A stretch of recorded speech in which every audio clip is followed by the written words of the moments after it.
Hi friends APJ Abdul Kalam म्हणतात की जो माणूस स्वतःचं पोट भरून स्वतःसाठी काही शिल्लक ठेवू शकत असेल तोपर्यंत कोणत्याही माणसाने समाजकार्य किंवा राजकारणाचा विचार करू नये। हाय फ्रेंड्स, माझ्या या आजच्या व्हिडिओमध्ये तुमचं मी सर्वांचं स्वागत करतो आणि पुन्हा एकदा सर्वांना ब्लेसिंग देतो की तुम्ही व तुमचे कुटुंब सगळे सुखी व आरोग्यदायी असाल। फ्रेंड्स, आजचा जो आपला विषय आहे तो माझा याच्या पूर्वीचा जो व्हिडिओ होता की आपण आपल्यामध्ये चेंज कसे करावे। आपण या आयुष्यामध्ये आपण सगळं काही मिळवू शकतो, पण त्यासाठी आपण काय केलं पाहिजे की स्वतःवर विश्वास ठेवला पाहिजे, स्वतःवर कॉन्फिडन्स ठेवला पाहिजे। ज्यावेळी आपण असं करू त्यावेळी आपल्याला आयुष्यात कोणतीही गोष्ट अशक्य नाही, आपल्यापर्यंत सगळ्या गोष्टी येतील। त्यासाठी फक्त एकच करणं गरजेचं आहे की आपण स्वतःवर विश्वास ठेवला पाहिजे। आणि या विषयावर माझा पहिले पण मी एक व्हिडिओ बनवलेला आहे। ज्या लोकांनी तो व्हिडिओ बघितला नसेल तो व्हिडिओ नक्की बघा, आमच्या चॅनलला सबस्क्राईब करा। आमच्या चॅनलवरच त्या व्हिडिओ अजूनही अवेलेबल आहे, तो व्हिडिओ नक्की बघा आणि त्यानंतरच तुम्ही हा व्हिडिओ बघा।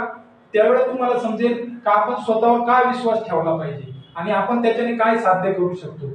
मित्रांनो, ज्यावेळेस आपल्याला आयुष्यात काहीही साध्य करायचं असतं त्याच्यात सगळ्यात पहिली गोष्ट असते की आपण त्यावर विचार करणं आणि तो विचार करून ती गोष्ट आपण करू यावर आपला स्वतःचा विश्वास ठेवणं। आणि हा विश्वास कसा आपण स्वतःमध्ये बिल्ड करायचा, आपल्या स्वतःमध्ये आपण आत्मविश्वास कसा निर्माण करायचा, यासाठी आपण हा आजचा व्हिडिओ बनवलेला आहे। या गोष्टी तुम्हाला आजच्या व्हिडिओमध्ये क्लिअर होतील की आपण स्वतःवर विश्वास कसा बिल्ड करायचा आणि आपला आत्मविश्वास कसा वाढवायचा। मित्रांनो, त्यापूर्वी एक गोष्ट मी तुम्हाला सांगतो की श्रीमद भगवद्गीतेमध्ये श्रीकृष्ण आपल्याला काय सांगतात, माधव आपल्याला काय सांगतात की धर्म रक्षिते रक्षिता। आपल्याला माधव सांगतात की धर्म रक्षिते रक्षिता म्हणजे काय मित्रांनो, त्याचा अर्थ असा होतो, याचा आपल्याला पाहायचं ठरलं तर आपल्याला पहिले हे बघावं लागेल की धर्म म्हणजे काय। तर धर्म म्हणजे व्यक्तीच्या वेगवेगळ्या वयात, म्हणजे जे आपले आयुष्याचं आयुष्य आहे आणि आपण त्या आयुष्यामध्ये जे प्रत्येक एज वाईज स्टेप जगत असतो। फॉर एक्झाम्पल, आपण 1 ते 10 वर्ष लहान असतो, बाळ असतो, किड्स असतो, त्यावेळी आपलं खेळण्याचं वय, त्यावेळी आपलं नवीन गोष्टी ऑब्झर्व करण्याचं वय। त्याच्यानंतर आपण एज्युकेशन लाईफ मध्ये एंटर करतो। एज्युकेशन लाईफ मध्ये आपण पहिल्या वर्गापासून 10th पर्यंत, 10th नंतर 12th पर्यंत, 12th नंतर ग्रॅज्युएट पर्यंत आपण ज्ञानार्जन करत असतो। आणि त्यानंतर ज्यावेळी आपण ग्रॅज्युएट पास होऊन किंवा पोस्ट ग्रॅज्युएट होऊन बाहेर पडतो त्यावेळी आपल्याला धनार्जन करावं लागतं। आणि ह्या जेव्हा वेगवेगळ्या स्टेप आपल्या आयुष्यात येतात त्यावेळी वेगवेगळ्या जबाबदाऱ्या आपल्याला निभवाव्या लागतात आणि त्या जबाबदाऱ्या आपण ज्या निभवतो त्याला म्हणतात ऍक्च्युअल धर्म। हे आपल्याला भगवान श्रीकृष्णांनी भगवद्गीतेत सांगितले। म्हणजे माणसाने त्याच्या पूर्ण आयुष्याच्या कार्यकाळामध्ये त्याच्या पूर्ण जबाबदाऱ्या निभवल्या पाहिजे आणि त्यावेळेस मग तो धर्म हा साध्य करत असतो। आणि ज्यावेळेस असा एखादी व्यक्ती आहे तर तो आपल्या त्या जबाबदाऱ्यांपासून पळतो किंवा त्या जबाबदाऱ्यांपासून लांब राहतो त्यावेळेस त्याला अधर्म म्हणतात। आणि धर्म हा आपले रक्षण कधी करतो, धर्म रक्षिते रक्षिता, धर्म हा आपले रक्षण त्याच वेळेस करतो ज्यावेळेस आपण त्या जबाबदाऱ्या, आपले कर्तव्य स्वतः पार पाडत असतो किंवा ते पार पाडण्याचे आपण प्रयत्न करत असतो। आणि ते प्रयत्न जेव्हा आपण करत असतो, ते प्रयत्न करत असताना आपल्या आयुष्यात जेव्हा अडचणी येतात त्यावेळेस तो धर्म आपली रक्षा करतो, याचा हा अर्थ आहे। याचा अर्थ काय मित्रांनो, याचा अजून डीप मध्ये आपल्याला विचार करायचा असेल किंवा अजून डीप मध्ये आपल्याला जायचं असेल तर काय सांगतो आपल्याला, ज्यावेळेस तुम्ही सुद्धा, आज मी थोडीफार वाचण्याला सुरुवात केलेली आहे, थोडीफार भगवद्गीता वाचायला मी या वयात येऊन आज सुरुवात केली आहे, कारण मला आज कळलं तिचं महत्व। आज मलाही कोणीतरी काहीतरी चांगलं सांगितलं आणि तेच मी तुमच्यापर्यंत पोहोचवतोय की मित्रांनो, भगवद्गीता जर एखाद्या माणसाने पूर्ण मन लावून वाचली किंवा त्यातील जे श्लोक सांगितले त्याचा अर्थ समजून घेऊन त्या गोष्टी आपल्या आयुष्यात इम्प्लिमेंट केल्या तर आपल्या जी पर्सनल डेव्हलपमेंट जी आपल्याला स्वतःची करायची आहे त्यासाठी आपल्याला बाहेर काही क्लासेस किंवा काही गोष्टी करण्याची गरज नाही। तर आपण त्या फक्त गोष्टी आपल्या स्वतःमध्ये इम्प्लिमेंट केल्या पाहिजे, त्याचा योग्य अर्थ समजून आणि योग्य तो परिणाम लक्षात घेऊन। तर मित्रांनो, भगवद्गीतेमध्ये अशा बऱ्याचशा गोष्टी आपल्याला भगवंताने सांगितलेल्या आहेत। तर आपण मित्रांनो आपल्या आजच्या टॉपिकवर येत असताना आपण परत थोडंसं फ्लॅशबॅकला जाऊ आणि बघू की मी हा श्लोक का सांगितला। तर मित्रांनो, त्याचं एकमेव कारण होतं, आज तुम्ही ज्या वयात आहे, आज तुम्ही काहीतरी शिक्षण घेते, आज तुम्ही काहीतरी शिकताय, आज तुम्हाला हे शिक्षण घेऊन तुमच्या बाहेर जाऊन तुम्हाला काहीतरी अर्थार्जन धनार्जन करायचंय, त्यावेळेस तुम्हाला लक्षात येईल की ज्या वेळेस तुम्ही इथे व्यवस्थित लक्ष देऊन शिकणार नाही, तुमच्या गुरुजनांकडून जे हवं आहे ते तुम्ही ऐकणार नाही किंवा ते इम्प्लिमेंट करणार नाही, गुरुजन जे सांगतील ते जेव्हा तुम्ही करणार नाही किंवा त्यामध्ये काही शॉर्टकट शोधाल, स्वतः प्रॅक्टिकली त्या गोष्टी करणार नाही, त्यावेळेस तुम्हाला कळेल की तुम्हाला थोडं यश हे कमी येईल किंवा तुम्ही अपयशी होऊ शकतात. आणि का होऊ शकतात त्याचं कारणच हे की आपला जो धर्म आहे आपण तो योग्य वयात पाळला पाहिजे. आपला आज वय आहे की आपण आज शिक्षण हे व्यवस्थितरित्या ग्रहण केलं पाहिजे, व्यवस्थितरित्या शिकलो पाहिजे, हा आज आपला धर्म आहे. त्यासाठी मग आपल्याला आपलं पूर्ण जे आहे मनापासून आपलं समर्पण आपल्या गुरुजनांना करावं लागेल आणि त्यांच्याकडून ते जे सांगतील त्याप्रमाणे आपण वागावं लागेल आणि आपल्याला ते इम्प्लिमेंट करावं लागेल. कारण आपण जर कधीही तुम्ही ऐकलं, कुठेही ऐकलं किंवा कधीही कोणताही आपला धर्मग्रंथ बघितला किंवा कधीही मोठ्यांचं बघितलं तर आपल्या आईवडिलांनंतर जर आपला कोणी गुरु असेल तर तोच आपला सगळ्यात मोठा आधारस्तंभ असतो. गुरु हा आपला सगळ्यात मोठा आधारस्तंभ असतो आणि तोच आपल्याला सांगत असतो आयुष्याच्या प्रॅक्टिकल लाईफ मध्ये आपण कसं जगावं आणि काय करावं. मित्रांनो, या धर्मावरूनच आज एक गोष्ट चालू आहे आपली, त्यामुळे एक गोष्ट अजून इथे मला सांगावीशी वाटते की कर्णाची जर आपण गोष्ट केली यावर किंवा कर्णाचा आपण जर विचार केला तर कर्ण हा सगळ्यात जास्त दानवीर होता असं म्हणतात. भगवान श्रीकृष्णही म्हणतात ज्यावेळेस कर्ण आणि भगवान श्रीकृष्णांचा कॉन्टॅक्ट आपल्याला दाखवलेला आहे, ज्यावेळेस त्यांचं कम्युनिकेशन आपल्याला दाखवलं की ज्यावेळेस भगवान श्रीकृष्ण आणि कर्ण भेटतात त्यावेळेस स्वतः भगवान श्रीकृष्ण कर्णाला बोललेले, काय बोललेले की तुझ्यासारखाच मित्र हा सगळ्यांना मिळो, तुझ्यासारखाच मित्र हा सगळ्यांना मिळो, तुझ्यासारखाच दानवीर हा या सृष्टीवरील प्रत्येक व्यक्ती राहिला पाहिजे. याचा अर्थ काय मित्रांनो की कर्ण हा सर्वात जास्त दानवीर होता, कर्ण हा सर्वात जास्त शूरवीर होता, कर्ण हा सगळ्यात जास्त काय होता मैत्री सांभाळणारा होता, मैत्री जपणारा होता. कारण कर्ण हा कौरवांच्या साईडने लढला, तो फक्त मैत्रीसाठी लढला, त्याच्या शब्दासाठी लढला, पण तरीही कर्णाला शेवटी कुठेतरी हार मानावं लागली किंवा शेवटी कुठेतरी मृत्यू आला. याचं कारण काय होतं मित्रांनो की धर्म. तर कर्माने जे आहे कर्माने अधर्माची साथ दिली होती आणि त्यामुळे कर्माला अपयश आलं. कारण का ज्यावेळेस कर्ण हा श्रीकृष्ण भगवंताला विचारला की माझ्या हातात आता कुठलंही शस्त्र नाही तरी तू मला माझ्यावर शस्त्र चालवण्याची अर्जुनाला तू सांगत आहेस, तर असा तू अधर्म कसा करू शकतो. त्यावेळेस भगवान श्रीकृष्णाने बोलले होते की ज्यावेळेस अभिमन्यू हा चक्रव्यूहामध्ये अडकला होता त्यावेळेस तू कुठे होतास, त्यावेळेस तू धर्म का बोलला नाहीस. तर मित्रांनो, धर्म हा आपलं नायनाट पण करू शकतो, आपल्याला संपवू पण शकतो आणि आपल्याला वर पण काढू शकतो. आणि ज्यावेळेस तुम्ही धर्माच्या रस्त्यावर चालाल, ज्यावेळेस तुम्ही धर्माच्या रस्त्यावर राहाल त्यावेळेस तुम्हाला कोणीही आयुष्यात मागे खेचू शकणार नाही किंवा त्यावेळेस तुम्ही अपयशी राहणार नाही. तर आपला जो थॉट होता की आपण स्वतःमध्ये आत्मविश्वास कसा निर्माण करावा, आपण स्वतःवर विश्वास ठेवण्यासाठी आपण असं काय केलं पाहिजे की आपला स्वतःवरचा विश्वास हा दृढ होईल आणि आपण त्या मार्गावर आपण मार्गक्रमण करू आणि आपण आयुष्यामध्ये अचिव्हमेंट आपण नवीन अचिव्हमेंट करू किंवा अनलिमिटेड सक्सेस आपण आपल्या आयुष्यामध्ये आणू शकू. तर मित्रांनो, ज्या वेळेस विश्वासाची गोष्ट येते तर माणसाचा स्वतःवरचा विश्वास डेव्हलप करण्यासाठी किंवा दृढ करण्यासाठी काही गोष्टी फायद्याच्या असतात, त्या काही गोष्टींमध्ये फक्त एकच गोष्ट महत्वाची आहे आणि ती म्हणजे माणसाच्या स्वतःच्या सवयी.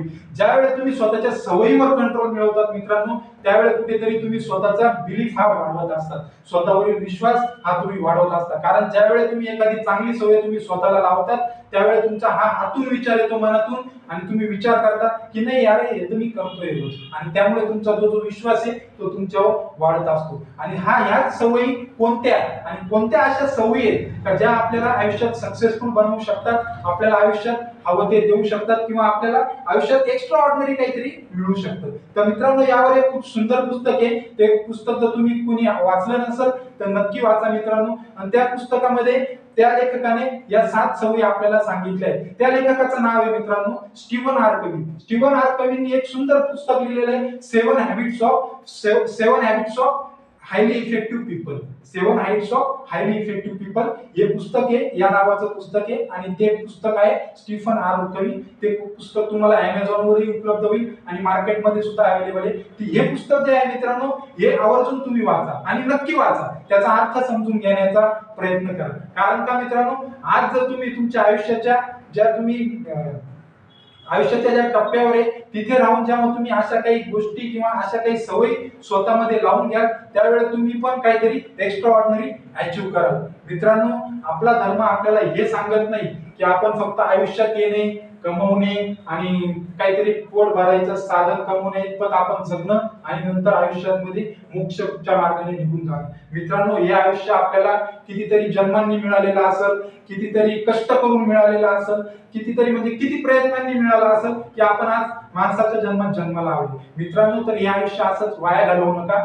आयुष्यामध्ये स्वतःला चांगल्या सवयी लावा आणि स्वतःमध्ये काहीतरी ग्रोथ निर्माण करा, काहीतरी अनलिमिटेड अचिव्हमेंट निर्माण करा. मित्रांनो, तर स्टीफन आर्कवी त्यांच्या पुस्तकात सांगतात की 7 सवयी ज्या सांगत आहेत त्या 7 सवयींपैकी एक पहिली सवय आहे मित्रांनो, प्रोएक्टिव्हनेस. प्रोएक्टिव्हनेस म्हणजे काय मित्रांनो? माणसाच्या माइंडमध्ये 2 कन्सेप्ट असतात, एक तर रिएक्टिव्ह आणि एक तर प्रोएक्टिव्ह. फर्स्ट आपण निगेटिव्ह गोष्टीचा विचार करू की व्हॉट इज रिएक्टिव्ह. रिएक्टिव्ह म्हणजे काय मित्रांनो? एखाद्या माणसाला जर आपण काही काम सांगितलं तर तो माणूस, ती व्यक्ती ते काम न करण्याबद्दलचे एक्सक्यूजेस देत असते. म्हणजे काय, एखाद्या माणसाला नुसते कामामध्ये एक्सक्यूजेस द्यायचे, त्याला फक्त ते काम टाळायचंय. हे जे आहे, हे जे आपलं वागणं आहे याला म्हणतात रिएक्टिव्हनेस. तर स्टीफन आर्कवी म्हणतात की माणसाने नेहमी प्रोएक्टिव्ह राहिलं पाहिजे. प्रोएक्टिव्ह मीन्स काय की कुठलीही प्रतिकूल परिस्थिती राहिली म्हणजे कुठलाही संघर्ष आपल्या आयुष्यात आहे किंवा कुठलीही अडचण आपल्या आयुष्यात आहे आणि ती अडचण असताना, तशी प्रतिकूल परिस्थिती असताना आपल्याला काही गोष्टी करायच्या आहे तर तो आपल्यामध्ये स्वतःमध्ये आत्मविश्वास पाहिजे की नाही मी हे करलं. आणि प्रोएक्टिव्ह लोक जे असतात मित्रांनो, ते त्याच ऍटिट्यूडने चालतात, ते त्याच थिंकिंगने चालतात की सिच्युएशन काही असो मी हे मिळवणार म्हणजे मिळवणार, हा त्यांचा ऍटिट्यूड असतो. आणि हाच त्यांचा ऍटिट्यूड त्यांना इतरांपेक्षा वेगळा बनवतो, इतरांपेक्षा त्यांना हटके बनवतो आणि इतरांपेक्षा त्यांना जास्त लेवलचे सक्सेस अचीव्ह होतात. मित्रांनो, ही सवय डेव्हलप केल्यानंतर आपल्यामध्ये जे जे बदल होतात ते आपल्याला स्वतःला कळतात. कारण का आपल्याकडे ऍटिट्यूड असा डेव्हलप होतो या गोष्टीमुळे आपण प्रत्येक गोष्टीकडे मग पॉझिटिव्हली पाहतो आणि तीच पॉझिटिव्ह गोष्ट आपल्या लाईफ मध्ये कुठेतरी इम्पॅक्ट करते. मित्रांनो, स्टीफन आर्कवी सेकंड सवय, सेकंड हॅबिट आपल्याला सांगतात की मित्रांनो, स्टीफन आर्कवी सेकंड सवय आपल्याला जी सांगते ती सवय आहे की फर्स्ट थिंग फर्स्ट. म्हणजे पुट फर्स्ट थिंग फर्स्ट म्हणजे काय मित्रांनो की तुम्हाला तुमच्या आयुष्यामध्ये गोष्टी प्रायोरिटीने सेट कराव्या लागतील. गोष्टी तुम्हाला काय कराव्या लागतील, त्यांचे प्राधान्य ठरवावं लागतील की मला पहिली गोष्ट कोणती करायची, सेकंड गोष्ट कोणती करायची, थर्ड गोष्ट कोणती करायची. याने काय होईल की तुमच्या आयुष्याचा काहीतरी प्लॅन समजेल. असं नाही की कोणतीही गोष्ट कधीही करायची. तुमच्या आयुष्यात जेव्हा प्लॅन असेल त्यावेळेस तुम्ही त्या प्लॅनच्या ट्रॅकवर जेव्हा चालतात तुम्ही मित्रांनो, त्यावेळेस तुम्हाला ती गोष्ट काय होते, अधिक चांगल्या प्रकारे समजत जाते किंवा त्या गोष्टीच्या दिशेने तुम्ही अधिक वेगवान पद्धतीने जात असतात, कारण का तुमच्याकडे प्लॅन असतो. थर्ड थिंग जी आहे मित्रांनो, थर्ड सवय जे स्टीफन आर्कवी सांगतात सक्सेसफुल लोकांची, ती आहे की being with ending mind. Being with ending mind म्हणजे काय मित्रांनो की आपण आपल्या माइंड मध्ये पहिले आपल्याला जे करायचंय, आपल्याला जो पण प्रोजेक्ट करायचा आहे त्याचा एंड आधी व्हिज्युअलाइज करा. व्हिज्युअलाइज करा म्हणजे काय, त्याच्याविषयी विचार करा की त्याचा एंड कसा असेल, त्याचा एंड काय असेल किंवा त्याचं आउटपुट काय असेल. जेव्हा आपण या प्रकारे व्हिज्युअलाइज करतो त्यावेळेस आपल्याला त्याचा एंड हा माहित असतो आणि आपण त्या दृष्टिकोनातून त्याच्यासाठी प्रयत्न करत असतो. याचाच अर्थ कसा असतो की याच्यावर एक उदाहरण मी तुम्हाला सांगतो मित्रांनो की ज्यावेळेस आपण घर बांधायचं ठरवतो तर आपल्या घरात डायरेक्ट आपल्या डोळ्यासमोर डायरेक्ट घर नाहीये. आपल्या डोळ्यासमोर पहिले येतो त्या घराचा मॅप. त्या घराचा माझा बेडरूम कुठे असेल, माझा हॉल कुठे असेल, माझं किचन कुठे असेल, माझं वॉशरूम कुठे असेल, या गोष्टी आपण इमॅजिन करतो. आपण जेव्हा नवीन ड्रेस घ्यायला जातो त्यावेळी आपण स्वतःची बॉडी इमॅजिन करतो की त्या कलर मध्ये माझी बॉडी कशी दिसेल आणि त्या याच्याने मग आपण तो शर्ट किंवा ती पॅन्ट आपण ही चॉईस करत असतो. म्हणून कुठल्याही गोष्टीची सुरुवात करत असताना पहिले त्या गोष्टीच्या एंडची कल्पना करा स्वतःच्या मनात. त्यावेळेस तुम्ही सक्सेसफुल लोकांच्या यादीमध्ये यायला तुमची सुरुवात होईल. स्टीफन आर्कवी चौथी जी गोष्ट आपल्याला शिकवतात ती आहे being with win win situation. Being म्हणजे काय, नेहमी विन विन सिच्युएशनने विचार करा, विन विन सिच्युएशननी सुरुवात करा. विन विन सिच्युएशन म्हणजे काय मित्रांनो की आपण जेव्हा एखादा प्रोजेक्ट करतोय किंवा आपण एखाद्या आपल्या कामावर कॉन्सन्ट्रेट करून आपल्याला एखादी गोष्ट मिळवायची त्यावेळेस ती मिळवण्यासाठी आपल्या मनात स्वतः जिंकतोय आपण तिथं कल्पना ठेवा किंवा तो विचार ठेवा, पण दुसराही जिंकेल ही पण कल्पना ठेवा. जिंकेल इन द सेन्स काय की तोही जिंकू दे. म्हणजे फक्त असं आपल्याला ऍटिट्यूड नाही ठेवायचा आहे का फक्त मीच जिंकेल. नेहमी काय ठेवायचंय आपल्याला 50-50, मी पण जिंकेल दुसरा पण जिंकू दे. या ऍटिट्यूडने तुम्ही जेव्हा जाल त्यावेळेस तुम्हाला तुमच्या मार्गामध्ये जेव्हा काही अडचणी येतील, त्या तुमच्या मार्गामध्ये अडचणी येत असताना तुमचा हा जो ऍटिट्यूड आहे हा लोकांना जो समजेल त्यावेळेस तुमच्या अडचणीच्या काळात ते लोकही तुम्हाला त्या कार्यात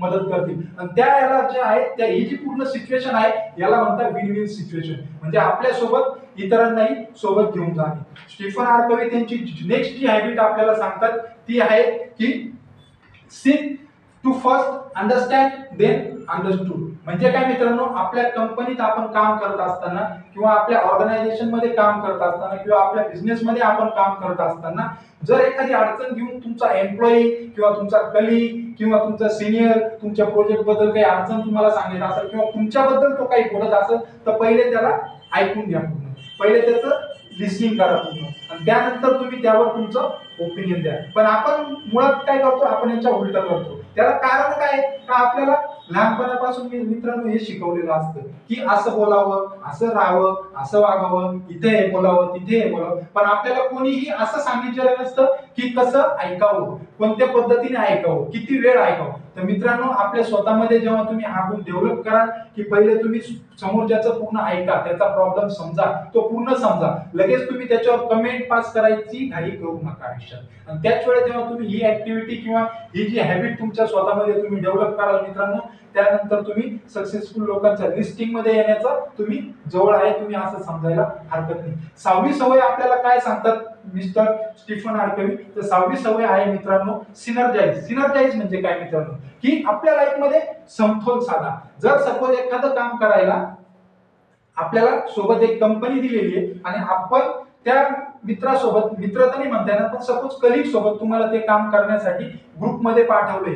2 ग्रुपमध्ये तुम्ही गेलेले. 2 ग्रुप इन द सेन्स की couple of peoples are going to same work. तर मित्रांनो, सपोज तुम्ही सगळे लोक एकच कामासाठी गेलेले आणि तुम्ही तिथं जर तुमच्या स्वतःमध्ये किंवा तुमच्या 4-4 जर समतोल नसेल तर तुम्ही ती गोष्ट कशी मिळवणार मित्रांनो? तर ही जी समतोल राखण्याची पद्धत आहे ही आपण सगळ्यांनी शिकली पाहिजे. आपल्या सगळ्यांमध्ये आपण समतोल राखला पाहिजे आणि यालाच म्हणतात सिनर्जाइज. आपण जेव्हा समतोल साधत असतो त्यावेळेस काम हे अतिउत्कृष्टपणे बाहेर येत असतं. कारण मित्रांनो, आपण पाहिलं असेल की आपण आता आयुष्यात जे जगतो किंवा आपण जे आता लाईफ जगतोय, आपण पाहतो की पहिले आपल्या आयुष्यामध्ये किंवा आपल्या आईवडिलांच्या काळात एकत्र कुटुंब पद्धती होती. एकत्र कुटुंब पद्धती असल्यामुळे काय व्हायचं मित्रांनो, की कामं जी आहे ही डिवाइड व्हायची, कामं जी आहे ही वाटली जायची. ठीक आहे, म्हणजे एखादी गोष्ट करायची आहे त्यासाठी सपोज घरातील 2 जणांना वेळ नाहीये तर ते 2 जण ते इतर काम करू शकत होते आणि बाकीचे लोक म्हणजे ते काम, त्यांचं जे राहिलेलं काम होतं किंवा त्यांचं जे राहणारं काम होतं ते करून घेत होते. म्हणजे त्या कामामध्ये स्पेशली एक व्यक्ती तिथे रिकमेंडेड होत नव्हता. मित्रांनो, मला सांगायचं याच्यातून फक्त एक की आपण नेहमी समतोलपणे किंवा समतोल साधत आपण नेहमी काम केलं पाहिजे. त्यावेळी आपण सक्सेसफुल लोकांच्या यादीमध्ये यायला किंवा सक्सेसफुल लोकांच्या सारखं बनायला कुठेतरी आपण स्वतःची सुरुवात करत असतो. आणि मित्रांनो, स्टीफन आर कवी शेवटची सवय अशी सांगतात की शार्पन द सॉ. कुऱ्हाडीच्या धारेसारखं स्वतःला शार्प बनवा. याचा अर्थ काय मित्रांनो, ही जी शेवटची सवय आहे मित्रांनो, ही जर तुम्ही तुमच्यामध्ये डेव्हलप केली तर बाकीच्या ज्या सवयी आहे त्या तुमच्याकडे आपोआप येतील. आणि ही जी शेवटची जी सवय आहे शार्पन द सॉ, याचा अर्थ जो आहे की स्वतःला आपण कुऱ्हाडीच्या धारेसारखं तीक्ष्ण बनवूया. स्वतःला आपण एकदम करेक्ट परफेक्ट एकदम बनवूया. आणि ते बनवण्यासाठी काय करायचं तर मित्रांनो, ते बनवण्यासाठी आपल्या स्वतःला आपल्या 4 पॅरामीटरवर खूप लक्ष देण्याची गरज आहे. आणि ह्या 4 पॅरामीटर मध्ये जर तुम्ही स्वतःला एकदम बिल्ड केलं, स्वतःला एकदम तुम्ही ट्रेन केलं मित्रांनो, तर तुम्ही जगातली कोणतीही गोष्ट तुमच्यासाठी अशक्य नाहीये. ह्या मी यांच्या पहिल्याच्या ज्या 6 सवयी सांगितल्या त्या पण तुमच्यामध्ये इनबिल्ड येऊन जातील. मित्रांनो, तुम्ही जी शेवटची जी सवय किंवा या शेवटच्या सवयीमध्ये हे जे 4 पॅरामीटर आहे हे जरी तुम्ही स्वतःमध्ये डेव्हलप केले मित्रांनो, तरी तुम्ही जे तुमचे फ्युचर आहे त्याच्यामध्ये खूप चांगल्या ग्रोथवर आला. आणि हे जे 4 पॅरामीटर आहे हे 4 पॅरामीटर आहे मित्रांनो, एक तर physical, then mental, then social आणि देन स्पिरिच्युअल. मित्रांनो हे जे 4 पॅरामीटर आहे याच्यात जर आपल्याला डेव्हलप करायचं असेल तर फर्स्ट पॅरामीटर आपल्याला काय सांगतो, फिजिकल. मित्रांनो सर्वात पहिले आपली शरीर आहे, आपली फिजिक्स आहे, आपलं बॉडी. आणि तुमच्या बॉडीला पहिले तुम्ही मेंटेन करा, तुमच्या बॉडीला काहीतरी कामात गुंतवा नेहमी, तुमच्या बॉडीमध्ये ऊर्जा निर्माण करा, की जेणेकरून तुम्ही तुमचं जे काम करत असाल त्यावेळेस तुमची बॉडी ही तुमचा पूर्णपणे साथ देईल. याच्यासाठी आपल्याला काय करायला पाहिजे, याच्यासाठी आपल्याला रोज सकाळी उठलं पाहिजे, रोज सकाळी आपण व्यायाम केला पाहिजे. अशा ज्या पण काही गोष्टी असतील का ज्याच्याने आपल्या बॉडीला बेनिफिट होणार आहे त्या गोष्टी आपण केल्या पाहिजे. सेकंड पॅरामीटर जो आहे मित्रांनो याच्यात सांगितलेला सेकंड पॅरामीटर तो आहे की मेंटली काय मित्रांनो, की आपण मेंटली इतकं स्ट्रॉंग झालं पाहिजे की समोरच्याने येऊन आपला अपमान जरी केला तरी आपण त्याकडे दुर्लक्ष करू शकलो पाहिजे. आपण त्यावर फक्त एक स्मित हास्य देऊन ती गोष्ट आपल्याला टाळता आली पाहिजे. तसंच मित्रांनो मेंटली मध्ये जेव्हा आपण विचार करतो या पॅरामीटरचा तर मेंटली आपण स्ट्रॉंग होण्यासाठी मग अजून काय गोष्टी केल्या पाहिजे हाही प्रश्न प्रत्येकाच्या मनात येईल. फक्त हीच गोष्ट नाही की आपण दुर्लक्ष केलं पाहिजे आणि मग आपण लगेच मेंटली स्ट्रॉंग झालो. तर आपल्याला मेंटली स्ट्रॉंग होण्यासाठी मित्रांनो जास्तीत जास्त आपल्याला मेंटली नॉलेज घ्यावं लागेल, नॉलेज गेन करावं लागेल. मग ते नॉलेज मित्रांनो कोणत्याही क्षेत्रातलं असू शकतं. ते नॉलेज तुमच्या फील्डचं टेक्निकल नॉलेज असू शकतं, ते नॉलेज मित्रांनो थिअरी नॉलेज असू शकतं. जर तुम्ही सायन्स मध्ये असाल तर ते नॉलेज मेडिकल नॉलेज असू शकतं. कुठल्याही प्रकारचं नॉलेज स्वतःला एकदम अपडेट ठेवा. That's mean mentally you have to strong. मित्रांनो पुढचा जो पॅरामीटर आहे तो पॅरामीटर आहे मित्रांनो सोशली स्वतःचा ऍटिट्यूड, स्वतःची बॉडी स्वतःला असं ऍक्टिव्ह करा की आपण जेव्हा 4 चौघात जाऊ त्यावेळी आपलं सगळ्यांचं लक्ष वेधलं गेलं पाहिजे आपल्याकडे बघून. असं स्वतःला बनवा. आपल्याला टाळलं नाही पाहिजे लोकांना. आपल्याला भेटण्यासाठी आपल्याशी बोलण्यासाठी लोक उत्सुक झाले पाहिजे. एवढं आपण सोशली स्वतःला स्ट्रॉंग बनवलं पाहिजे मित्रांनो. आणि त्याच्यासाठी आपण काय केलं पाहिजे की आपण कधीही गेलो तर आपण मित्रांशी बोलतानाही विचार करून बोललं पाहिजे. मित्रांमध्ये राहताना त्यांच्यामध्ये चर्चा होते आपल्यामध्ये, तिथे काहीतरी नवीन विषय आपण शिकले पाहिजे. किंवा आपण जेव्हा बाहेर जातो तर नेहमी जर तुम्ही याच्यामध्ये जर विचार केला ना मित्रांनो सोशली जर आपल्याला स्ट्रॉंग व्हायचं असेल तर त्याच्यात एकदमच एकच कन्सेप्ट खूप छानशी जर तुम्ही तुमच्या आयुष्यात वापरली आणि ती म्हणजे लिसनिंग. का फक्त ऐकून घेणे आणि वेळ आल्यावरच तुमचे कमेंट किंवा तुमचं जे उत्तर आहे ते तुम्ही देणे, ही जर हॅबिट तुम्ही स्वतःमध्ये निर्माण केली मित्रांनो तर तुम्ही आपोआप सोशली स्ट्रॉंग होत जाता. कारण मित्रांनो याचं रिझन पण सांगतो, जास्त जो बोलणारा व्यक्ती असतो त्या व्यक्तीकडे सहसा कोणी लक्ष देत नाही, त्याला असंही अवॉइड केलं जातं. कारण का तो जास्त बोलत असतो. पण ते जास्त बोलत असताना तो इम्पॉर्टंट गोष्टी बोलत असतो, पण लोकांना ते अंडरस्टँड करायला किंवा त्याच्या सवयी जी लोकांनी अडॉप्ट केलेली आहे की हा नेहमी जास्तच बोलतो किंवा याची ती सवय आहे त्यावेळेला लोक काय करतात त्या गोष्टी अवॉइड करतात. त्यामुळे मित्रांनो सोशली तुम्हाला स्ट्रॉंग व्हायचं असेल तर तुम्ही पहिले तर स्वतःला लिसनिंग वर मोडवर ठेवत जा. जेवढं जास्तीत जास्त तुम्हाला ऐकता येईल समोरच्याचं लिसन करता येईल तेवढं करा. आणि ज्या वेळेस गरज पडेल त्याच वेळेस फक्त तुमचं ओपिनियन द्या, तुमची कमेंट पास करा. आणि फोर्थ अँड लास्ट पॅरामीटर याच्यामध्ये जो आहे मित्रांनो तो आहे स्पिरिच्युअली. मित्रांनो आपण कितीही आधुनिक जगात वावरते असं म्हटलो, आपण कितीही बोललो की सायन्स खूप पुढे गेलंय मित्रांनो, तरी आज जे काही शोध लागतायत मित्रांनो ते आपल्या जुन्या कल्चरवरूनच लागतायत मित्रांनो.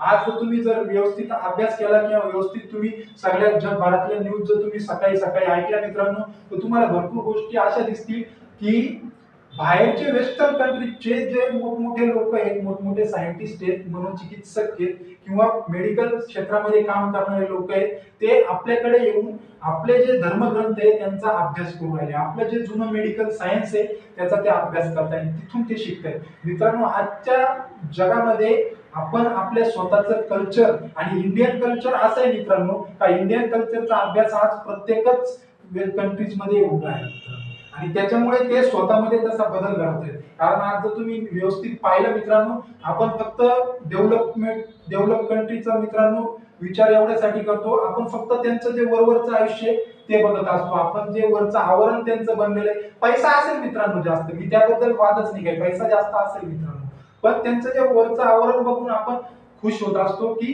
हे लोक किती सुखी आहेत. पण मित्रांनो त्याच्या बॅकग्राऊंडला ज्या गोष्टी घडत असतात त्याकडे आपण दुर्लक्ष करत असतो. मित्रांनो आज जर आपण वेस्टर्न कंट्रीजचा जास्त अभ्यास केला किंवा तिथल्या लोकांचा, आज बऱ्याचशा अशा कंट्रीज आहे आपण नाव नाही घेत तिथे त्या कंट्रीजचं, तुम्ही जर त्या कंट्रीजचा तुम्ही अभ्यास केला किंवा नीट विचार केला तर ती लोक येऊन आज आपल्या कंट्रीज मध्ये काही गोष्टी शिकत आहे. आपल्या ज्या कुटुंब पद्धती आहे किंवा आपले जे फॅमिली पॅटर्न आपण बनवले त्या पद्धतीचा किंवा जे आपण संस्कार आज मुलांना देतो लहानपणापासून त्या गोष्टींचा ते स्टडी करतायत आणि मग ते स्टडी करून त्यावरून त्या स्वतःच्या देशात त्या गोष्टी ज्या आहेत त्या मित्रांनो इम्प्लिमेंट करताय। याचं कारण काय मित्रांनो की आपल्याकडे स्वतःकडे इतकं नॉलेज आहे, इंडियाचं जे पण काही कल्चर आहे मग ते कुठल्याही गोष्टीत असो, इंडियनची कला असो, इंडियनचं सायन्स असो, इंडियनचं फिजिक्स असो, Indian culture is very very smarter than others. मित्रांनो मी तुम्हाला इथे एवढंच सांगेल आणि याचा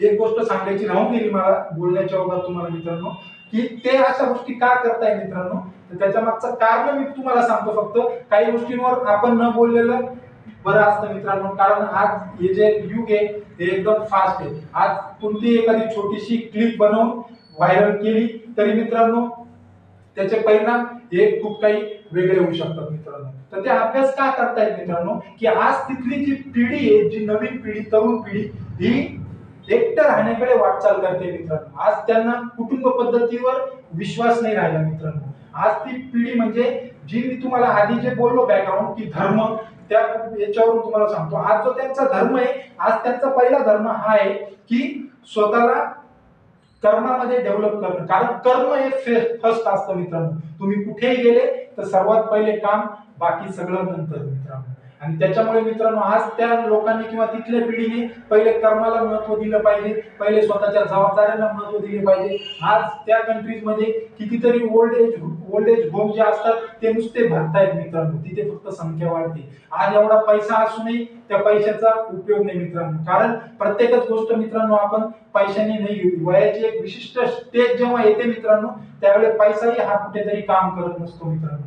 त्यामुळे मित्रांनो मी म्हणतो तुम्हाला ही जी शेवटची सवय आणि या शेवटच्या सवयीमध्ये जे 4 पॅरामीटर आहे ते जर तुम्ही स्वतःमध्ये घेतले मित्रांनो तर तुमच्या आयुष्यात तुम्ही नक्कीच 100% सक्सेसफुल व्हाल आणि याची मी गॅरंटी देऊ शकतो मित्रांनो। कारण आज मी माझ्यावरून सांगतो मित्रांनो, आज मलाही काही गोष्टींची सवय नव्हती। आज जे माझे कॉलेजचे मित्र आहेत किंवा माझ्या सोबत जे आज राहतात, आमचा जो ग्रुप होता ते लोक आज जेव्हा मला हे करताना बघतील किंवा बघत असतील मित्रांनो तर ते सुद्धा विचार करतील का याने असं कसं केलं। कारण मित्रांनो मलाही बोलण्याची किंवा अभ्यास करायची एवढाही काय छंद नव्हता मित्रांनो, पण आज जेव्हा मला जसं समजायला लागलं काही गोष्टी या स्वतःच्या आयुष्यात इम्प्लिमेंट केल्या आणि काही कारणही असे ठरले की या गोष्टींमध्ये मलाही स्वतःला इंटरेस्ट हा घ्यावा लागला मित्रांनो। आणि जेव्हा इंटरेस्ट घ्यायला लागलो त्यावेळेस मित्रांनो त्या गोष्टींची आवड वाढत गेली मित्रांनो। तुमचा जास्त वेळ घेणार नाही, 1-2 मिनिटाचा फक्त एक कन्सर्न सांगतो मित्रांनो। जर एखाद्याच्या आयुष्यात मित्रांनो फेल्युअर आलेला असेल, तुमच्यापैकी कोणीही मित्रांनो मी म्हणत नाही, पण जर एखाद्या व्यक्तीला असं वाटत असेल ना मित्रांनो का मी आज इथे संपलेलो आहे, माझ्याकडून काहीच होऊ शकत नाही, तर मित्रांनो मी त्या व्यक्तीला किंवा त्या माझ्या भावाला फक्त एकच गोष्ट सांगेल की अजून तू जिवंत आहे आणि तीच सगळ्यात मोठी गोष्ट आहे। कारण मित्रांनो माणूस जर जिवंत आहे तर सगळं काही संपलेलं नाही मित्रांनो। आणि मी पहिलेपासून सांगतोय या जगात कोणतीही गोष्ट अशक्य नाही, कारण आपण आपल्या आजूबाजूला ज्या पण गोष्टी बघू राहिलो मित्रांनो त्या सर्व मानवानेच बनवल्या आहे आणि त्या सर्वच्या सर्व मित्रांनो एक्स्ट्रा ऑर्डिनरी। आज या गोष्टी आपल्या भोवताली आपल्याला दिसत आहेत याचा अर्थ असा की कोणतीही गोष्ट अशक्य नाही, कुठलीही गोष्ट आपण मिळवू शकतो। म्हणून माझं त्या भावाला त्या बहिणीला फक्त एकच सांगेल का अजून तुमचा पिक्चर संपलेला नाही, अजून तुम्ही जिंकलेले नाही, याचा अर्थ पिक्चर अजून बाकी। मित्रांनो इथे मी तुमचा 2 मिनिटासाठी अजून एक थोडा वेळ मागतो, प्लीज मला माफ करा त्याविषयी। कदाचित तुम्हाला जास्त कामं असतील किंवा तुम्हाला काही घाईगर्दीचं काम असू शकतं, तुम्ही इतक्या वेळ माझ्या व्हिडिओला सुद्धा दिला। या 2 मिनिटासाठी मित्रांनो अजून थोडा वेळ द्या फक्त, तेवढी एक गोष्ट फक्त सांगतो की मित्रांनो आज आमची कंपनी एव्हीएस टेक्नॉलॉजी ही नाशिकमध्ये काम करते मित्रांनो। आणि आम्ही अशा गरजू विद्यार्थ्यांना म्हणजे ज्याला खरोखर गरजू आहे, ज्याला एक चान्स हवा आहे किंवा ज्याला काही नवीन गोष्टी शिकायच्या आहेत मित्रांनो, त्यांच्यासाठी मित्रांनो आम्ही मिशन 365 सुरू केलेलं आहे। आणि ह्या मिशन मध्ये मित्रांनो आम्ही त्याच व्यक्तींना किंवा त्याच लोकांना आम्ही इन्व्हॉल्व करतोय की ज्यांना खरोखर गरज आहे, ज्यांच्यामध्ये नवीन काहीतरी शिकण्याची जिद्द आहे मित्रांनो, आणि ते नवीन काहीतरी शिकून स्वतःच्या आयुष्यात काहीतरी त्यांना बनायचंय मित्रांनो. तर त्या मित्रांनी आम्ही जो खाली स्क्रीनवर तुम्हाला नंबर दिसतोय त्या नंबरवर नक्की कॉन्टॅक्ट करा आणि आमच्या सोबत कन्सल्ट करा मित्रांनो. आम्ही नक्कीच तुमच्यासाठी काहीतरी फायद्याचं देऊ. आम्ही इथे आमची कोणत्याही प्रोडक्टची किंवा आमच्या कोणत्याही कोर्सची तर मार्केटिंग करत नाही. पहिले ही गोष्ट मी क्लिअर करतो. तुम्हाला वाटत असेल का हा व्हिडिओ फक्त मार्केटिंग साठी बनवला जातो मित्रांनो, तर तसं काही नाही मित्रांनो. आज जर फक्त मार्केटिंगचा किंवा आज जर फक्त पोटा पाण्याचा विचार केला मित्रांनो, तर पोटा पाण्यासाठी आणि घर चालवण्यासाठी असे भरपूर बिझनेस ऑलरेडी आमचे चालू आहेत. याच्यासाठी आम्हाला एक खास म्हणजे 1 तास इथे देऊन आणि हे व्हिडिओ बनवण्याची गरज नाही मित्रांनो. ही गोष्ट फक्त एवढ्यासाठी की हे जे आमचं मिशन इम्पॉसिबल आहे, हे आम्हाला मिशन सॉरी मित्रांनो, इथे बाय मिस्टेक मिशन इम्पॉसिबल झालं. पिक्चर आज रिसेंटली पाहिला तो मिशन इम्पॉसिबल, त्याच्यामुळे त्या पिक्चरचं नाव आलं मित्रांनो. हे जे आमचं मिशन 365 आहे, हे आम्हाला 2024-25 मध्ये सक्सेसफुल करायचंय. आणि मिशन 365 चा अर्थ आहे मित्रांनो की 365 लोकांना आम्हाला स्वतःच्या पायावर उभं करायचंय. त्यांना जे पण ट्रेनिंगची आवश्यकता आहे ते ट्रेनिंग आम्ही आमच्या परीने आम्हाला ज्या पद्धतीने त्यांना पुरवता येईल आम्ही पुरवण्याचा प्रयत्न करू आणि काही नवीन स्किल त्यांना शिकवण्याचा प्रयत्न करू. त्यांना जर अजून आमच्या सोबत काही नवीन काही करायचं असेल ते पण करायला मित्रांनो आमचा प्लॅटफॉर्म आम्ही नेहमीच त्यांच्यासाठी ओपन ठेवलेला आहे मित्रांनो. आणि आपले प्रोडक्ट पण मित्रांनो तसे आहेत की आज आम्ही सॉफ्टवेअर क्षेत्रामध्ये पण काम करतोय मित्रांनो, टेक्नॉलॉजी क्षेत्रामध्ये पण काम करतोय मित्रांनो, आणि तसंच रिअल इस्टेट, ट्रेडिंग असे भरपूर इन्व्हेस्टमेंट अशा भरपूर क्षेत्रामध्ये आज आमचं काम चालू आहे. म्हणजे स्कोप आहे मित्रांनो. तरी तुम्हाला जर नवीन काही शिकायचं असेल तर त्या माझ्या मित्रांना माझी कळकळीची विनंती आहे की ज्यांना काहीही सुचत नाहीये, आज जे पूर्ण ब्लँक आहे, त्यांना असं वाटतंय की माझ्याकडून काहीच होणार नाही मित्रांनो, त्यांनी नक्कीच आमच्याशी एकदा तरी कन्सल्ट करावा मित्रांनो. आणि ही विनंती मित्रांनो, आज तुम्ही व्हिडिओकडे दुर्लक्ष करून किंवा आमच्या सांगण्याकडे दुर्लक्ष करून जर तुम्ही हा व्हिडिओ किंवा मी जे बोलतोय ते जर तुम्ही इग्नोर केलं मित्रांनो, तर कदाचित तुमच्या आयुष्याचं वळण वेगळं होईल आणि कुठेतरी वेगळ्या लेवलला जाऊन त्या गोष्टी थांबतील. त्याच्यामुळे जोही मित्र माझा पूर्णपणे समजत असेल की मी पूर्ण हारलेलो आहे, त्याने एकदा फक्त मित्रांनो आमच्याशी कॉन्टॅक्ट करावा. नसेल त्याला काही करायचं, एकदा कन्सल्ट करावा मित्रांनो, का जेणेकरून आम्ही त्याला इतर काही गोष्टी जरी करायच्या नसतील मित्रांनो तरी आम्ही त्याला इन्फ्लुएन्स नक्की करू शकू मित्रांनो, ही आम्हाला गॅरंटी. आणि ज्या काही गोष्टी तो स्वतःच्या मनात विचार करत असेल त्या गोष्टींपासून त्याला आम्ही परावृत्त करायचा प्रयत्न करू मित्रांनो. कारण मित्रांनो आज जेव्हा आपल्या देशात आपण बघतो की फ्रस्ट्रेशन आणि अपयश, फेल्युअर याच्यामुळे आज म्हणजे भरपूर लोक सुसाईड करतायत, स्वतःचं आयुष्य संपवतायत मित्रांनो. या गोष्टी कुठेतरी थांबल्या पाहिजेत. कारण ही नवीन पिढी मित्रांनो, आपलं उद्याचं जनरेशन मित्रांनो, हीच जर राहिली नाही किंवा ही जर अशा काही गोष्टी करत असेल मित्रांनो, तर आपलं हे सगळं निर्माण करून काहीच उपयोग नाही असं म्हणायला हरकत नाही. कारण मित्रांनो सगळ्याच गोष्टी आपण या शासनावर सोडू शकत नाही. शासन आपल्यासाठी नेहमीच काही ना काही चांगलं घेऊन येत असतं. पंतप्रधान मोदी सुद्धा काही ना काही चांगले आपल्यासाठी घेऊन येत असतात. एकनाथ शिंदे सुद्धा काही ना काही चांगलं घेऊन येत असतात. आणि त्यांच्या जागी कोणीही आला, कुठलंच शासन मित्रांनो वाईट नसतं, ते माणसाच्या चांगल्यासाठीच बनलेलं असतं आणि चांगल्याच गोष्टी घेऊन येत असतं. वाईट जो असतो मित्रांनो आपला दृष्टिकोन असतो. कारण जर 100 वाईट गोष्टी होत असतील मित्रांनो तर आपलं लक्ष हे 20 चांगल्या गोष्टींकडे पाहिजे. कारण जेव्हा एखादा ग्लास आपल्याला दिसतो अर्धा भरलेला आहे, त्यावेळी आपण तो अर्धा भरलेला आहे याच्याकडेच बघितलं पाहिजे, असं बघितलं नाही पाहिजे की तो अर्धा रिकामा आहे मित्रांनो. तरी मित्रांनो परत एकदा फक्त याचं रिमाइंडर करून देतो की हा व्हिडिओ जर तुम्हाला आवडला असेल, तुम्हाला वाटला असेल का मी तुमच्या काहीतरी कामाची गोष्ट आज बोललो इथे, तर आमच्या व्हिडिओला लाईक करा, जास्तीत जास्त लोकांपर्यंत हा व्हिडिओ शेअर करा आणि आमच्या चॅनलला सबस्क्राईब करा की असे जे नवनवीन विषय ते विषय आम्ही तुमच्यापर्यंत पोहोचवण्याचं काम करतो मित्रांनो. कारण यासाठी आम्हालाही खूप सर्च करावा लागतो, रिसर्च करावा लागतो आणि खूप काही यामध्ये एक व्हिडिओच्या पाठीमागे भरपूर काही टीम काम करत असते, त्यांचे सगळ्यांचे एफर्ट्स असते. आणि ज्यावेळी तुमचे लाईक येतात मित्रांनो ते आम्हाला कुठेतरी प्रोत्साहन करतात. आणि 100 विषयांमधून मित्रांनो एक जरी विषय तुमच्या फायद्याचा ठरला तरी माझं पण आयुष्य सफल झालं किंवा माझंही व्हिडिओ बनवण्याचं रिझन सफल झालं हे मी समजतो मित्रांनो. आपण मला एवढा वेळ दिला त्यासाठी मी तुमच्या सगळ्यांचा खूप आभारी आहे. थँक्यू व्हेरी मच मित्रांनो.